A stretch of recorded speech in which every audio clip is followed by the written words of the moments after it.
తిరిగి BCN news కి స్వాగతం. రాష్ట్రం అభివృద్ధి చెందాలంటే ప్రజల సహకారం కూడా అవసరమని, వారు కట్టే పన్నుల వల్లే అభివృద్ధి సాధ్యమవుతుందని మంత్రి పొంగూరు నారాయణ పేర్కొన్నారు.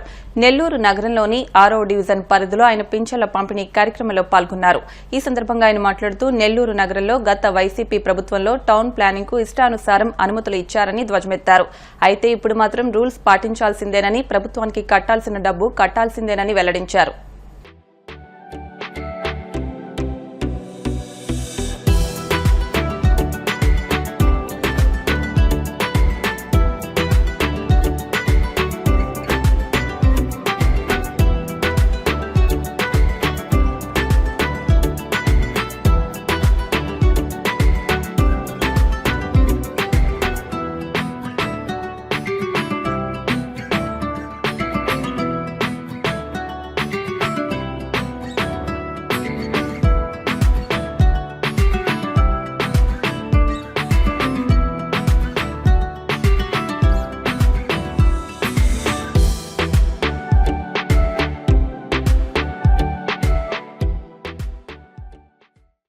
రాష్ట్రంలో 68 లక్షల వృద్ధులు, వికలాంగులు ఈ రాష్ట్రంలో 1వ తేదీ ఎప్పుడు వస్తుందా, ఎప్పుడు తెల్లవారుతుందా, మన చేతికి పెన్షన్ వస్తుందా అని ఎదురు చూస్తుంటారు. దానికి తగ్గట్టుగా ముఖ్యమంత్రి గారు ఒకటే ఆదేశించారు. తెల్లవారు 6 గంటల నుంచే ప్రజాప్రతినిధులు, అధికారులు ఈ 60 లక్షల మంది వృద్ధులకి, అదేవిధంగా వికలాంగులకి, వీళ్ళందరికీ పెన్షన్స్ ఇవ్వాలని ఆదేశించడం. దాని మీద ఈ ప్రభుత్వం వచ్చిన తర్వాత ఖజానా ఖాళీ అయిపోయినా, ఖజానాలో డబ్బులు లేవు, వచ్చే కలెక్షన్ అంతా అప్పులు కట్టడానికి అప్పులు వడ్డీలు సరిపోతుంది. గత ప్రభుత్వంలో జగన్మోహన్ రెడ్డికి ఆర్థిక వ్యవస్థ ఎలా నడపాలో తెలియదు. ఒక ఇంట్లో ఒక వ్యక్తికి 10,000 జీతం ఇస్తే 10,000 నాడు ప్లాన్ చేసుకుంటారు. ఇంటి బాడికి ఎంత కట్టాలా, మిల్క్కి ఎంత, రైస్కి ఎంత, పిల్లల చదువుకి ఎంత, గుడ్డలకి ఎంత, పండుగలకి ఎంత అని. ఒక 20,000 వచ్చేవాళ్ళు ప్లాన్ చేసుకుంటారు, 50,000 వచ్చేవాళ్ళు ప్లాన్ చేసుకుంటారు, 1,00,000 వచ్చేవాళ్ళు చేసుకుంటారు, 10 లక్షలు వచ్చేవాళ్ళు కూడా నెలకి ఆదాయం చేసుకుంటారు. ఒక రాష్ట్రానికి ఆదాయం వచ్చేటప్పుడు అది ప్రజల సొమ్ము, ప్రజలు కట్టే ట్యాక్స్లకి వేరే ఆదాయాలు ఉండవు. దానికి ఒక ప్లాన్ చేసి యువతను దృష్టిలో పెట్టుకుని రాబోయే 30 సంవత్సరాలకు ఎలా చేయాలని ప్లాన్ చేయాలా. అలాంటిది గత ప్రభుత్వం సర్వనాశనం చేసింది. ఆర్థిక వ్యవస్థ మొత్తం అస్తవ్యస్తం అయిపోయింది. చెత్త పన్ను అన్నారు, ఆ పన్ను అన్నారు, ఈ పన్ను అన్నారు, ఇన్ని చేశారు. నేను 14-19లో ఒక్కసారి అంటే ఒక్క సంవత్సరం కూడా 1 పైసా ట్యాక్స్ వచ్చా.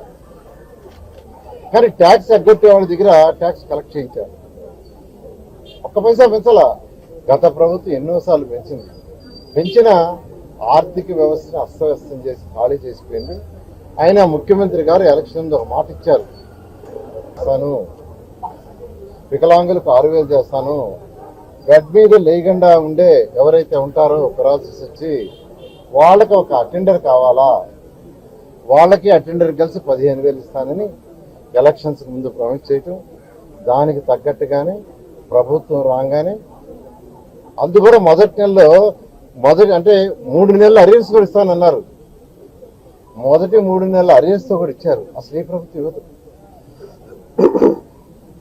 మాట తప్పని మనిషి ఈరోజు చంద్రబాబు నాయుడు. జగన్మోహన్ రెడ్డి మనం తిప్పునే కథలు చెప్పడం, కానీ ఎలక్షన్ అయిన తర్వాత ఎవరు జరిగిపోయిన వాటికి ఎవరు అలా చక్కగా ఇచ్చారు. ఈరోజు దాదాపు 34,000 కోట్ల రూపాయలు 34,000 కోట్ల రూపాయలు రాష్ట్రంలో సంవత్సరానికి పెన్షన్స్ అవుతుంది. అసలు భరించే స్టేజ్ లేదు, రాష్ట్ర ప్రభుత్వం భరించే స్టేజ్ లేదు. కానీ ముఖ్యమంత్రి గారు వారికున్న అపార అనుభవంతో ఈరోజు కేంద్రంలో ఎన్డీఏ ప్రభుత్వంతో అసోసియేషన్తో వారు ఈరోజు ముందుకు లాక్కొస్తున్నారు. అదేవిధంగా అనేక కార్యక్రమాలు ఉన్నాయి. మీకు అందరికీ తెలుసు, ఉచిత గ్యాస్ సిలిండర్ ఇవ్వడం జరిగింది. రేపు మే నెలలో అంటే స్కూళ్లు తెరిసే లోపల ఈ సంవత్సరానికి ఇవ్వాల్సిన తల్లికి వందనం కూడా ఇస్తామని యాక్చువల్గా సీఎం గారు డిసైడ్ చేశారు. దాని మీద కూడా వర్కౌట్ చేస్తున్నారు. అది కూడా ఎలక్షన్ ముందు చెప్పిన మాట. అదేవిధంగా ఉచిత బస్సు ఏదైతే ప్రామిస్ చేస్తారో అది కూడా చేయబోతున్నారు.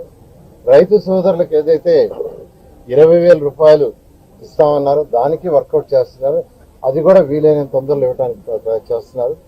ఈ విధంగా ఎలక్షన్స్ కు ముందు ఏదైతే చెప్పారో అవన్నీ తూచా తప్పకుండా ఈరోజు 1 by 1 చేస్తారు. ఎన్టీఆర్ జిల్లా తిరువూరు నియోజకవర్గం విసన్నపేటలోని శ్రీరామ్ వెంకటేశ్వర సినిమా థియేటర్లను ఆర్టీఓ మాధురి ఆకస్మికంగా తనిఖీ చేశారు. థియేటర్కు సంబంధించిన లైసెన్స్ పత్రాలు సరిగ్గా లేకపోవడంతో 2 థియేటర్లలో తాత్కాలికంగా షోలు నిలిపివేయాలని నిర్వాహకులకు ఆదేశాలు జారీ చేశారు. ఎటువంటి పత్రాలు లేకుండా సినిమాలు ప్రదర్శిస్తున్నారని విచారణలో తేలినట్లు రెవెన్యూ అధికారులు తెలిపారు.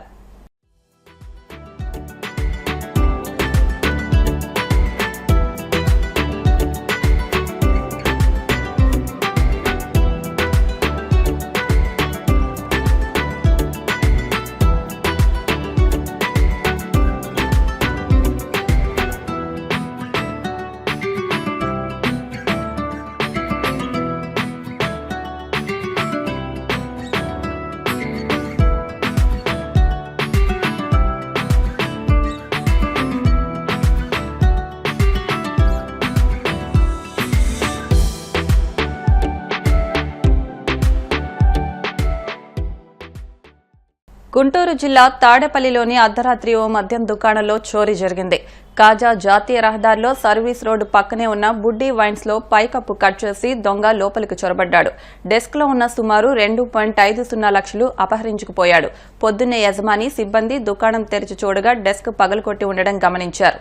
వెంటనే మంగళగిరి రూరల్ పోలీసులకు సమాచారం అందించారు. సంఘటనా స్థలానికి చేరుకున్న rural SI Venkat CC camera footage ను పరిశీలించారు. ఘటనపై కేసు నమోదు చేసి దర్యాప్తు చేస్తున్నారు. అనంతపురం జిల్లాలో గూగుల్ మ్యాప్ ను నమ్ముకున్న ఓ లారీ డ్రైవర్ కష్టాల్లో పడ్డాడు. కర్ణాటక నుంచి తాడిపత్రి పరిధిలోని సిమెంట్ ఫ్యాక్టరీకి ఐరన్ ఓర్ కంటైనర్ లారీ బయలుదేరింది. దారి తెలియకపోవడంతో డ్రైవర్ గూగుల్ మ్యాప్ పెట్టుకున్నాడు. అది వేరే దారి చూపించడంతో యాడికి మండలం రామన్న గుడిసె వద్ద లారీ గోతులో దిగిపోయింది. స్థానికులు పోలీసులకు సమాచారం ఇవ్వడంతో లారీని జేసీబీల సహాయంతో బయటకు తీశారు. వార్తలు ముగించే ముందు ముఖ్యాంశాలు మరొకసారి.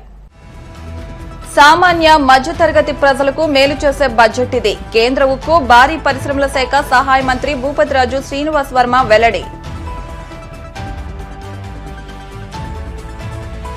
కేంద్ర బడ్జెట్లో రాష్ట్రానికి తీరని అన్యాయం. నిధులు రాబట్టడంలో సీఎం చంద్రబాబు విఫలమయ్యారంటూ మాజీ మంత్రి బుగ్గన రాజేంద్రనాథ్ రెడ్డి ధ్వజం.